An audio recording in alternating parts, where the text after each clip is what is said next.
ಸಿರಿಗನ್ನಡ ಕಸ್ತೂರಿ YouTube channel ವತಿಯಿಂದ ಕನ್ನಡ ಸವಿಗನ್ನಡ ವಿದ್ಯಾರ್ಥಿಗಳಿಗಾಗಿ ಭಾಷಣ ಸ್ಪರ್ಧೆ.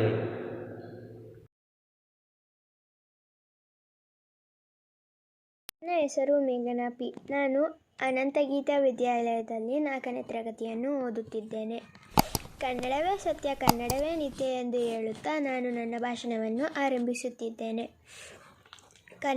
ಕರ್ನಾಟಕದಲ್ಲಿ ಬಳಸಲಾಗುವ ಕನ್ನಡ ಭಾಷೆಯನ್ನು ದೇಶದ ಪ್ರಮುಖ ಭಾಷೆಗಳಲ್ಲಿ ಒಂದಾಗಿ ಭಾರತೀಯ ಸಂವಿಧಾನವು ಗುರುತಿಸಿದೆ. ಕನ್ನಡ ಭಾಷೆಗೆ ತನ್ನದೇ ಆದ ಭವ್ಯ ಇತಿಹಾಸವಿದೆ. ಸಾವಿರಾರು ವರುಷಗಳಿಂದ ಜೀವಂತಿಕೆ ಕಾಪಾಡಿಕೊಂಡು ಬಂದಿರುವ ಹೆಮ್ಮೆಯ ಕನ್ನಡ ಭಾಷೆ ಕೇವಲ ಭಾಷೆಯಾಗಿ ಉಳಿಯದೆ ಕನ್ನಡ ಒಂದು ಸಂಸ್ಕೃತಿಯಾಗಿದೆ. ಕನ್ನಡವು ಕರ್ನಾಟಕದ ಅಧಿಕೃತ ಆಡಳಿತ ಭಾಷೆ. ಫರ್ಡಿನೆಂಡ್ ಕಿಟಲ್ ಕನ್ನಡ ಶಬ್ದಕೋಶ ರಚಿಸಿದ್ದು ಎಲ್ಲ ಕನ್ನಡಿಗರಿಗೂ ಗೊತ್ತಿರುವ ವಿಷಯ.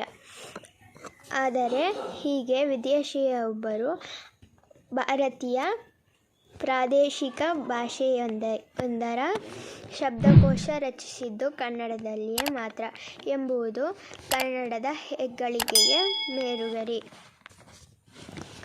ಸಾಹಿತ್ಯಕ್ಕಾಗಿ ಅತಿ ಹೆಚ್ಚು ಪ್ರಶಸ್ತಿ ಪಡೆದ ಭಾರತೀಯರೆಂದರೆ ಅದು ಕುವೆಂಪು. ಅಂದರೆ ಕನ್ನಡ ಸಾಹಿತ್ಯದಿಂದಾಗಿಯೇ ಜಗದ ಕವಿ, ಯುಗದ ಕವಿ ಕುವೆಂಪು ಅವರು ಈ ಗೌರವ ಪಡೆದಿದ್ದಾರೆ. ಸ್ವಾತಂತ್ರ್ಯ ಹೋರಾಟಗಾರ, ಭಾರತ ರತ್ನ ಪುರಸ್ಕೃತ ವಿನೋಬಾ ಭಾವೆ ಕನ್ನಡವನ್ನು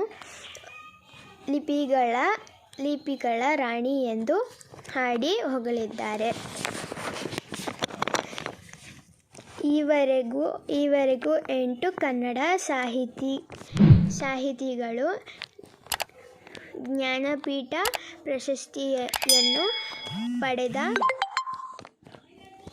ಪಡೆದು ಕನ್ನಡವನ್ನು ಅತಿ ಹೆಚ್ಚು ಜ್ಞಾನಪೀಠ ಪ್ರಶಸ್ತಿ ಪಡೆದ 2ನೇ ಭಾಷೆಯನ್ನಾಗಿ ಮಾಡಿದ್ದಾರೆ.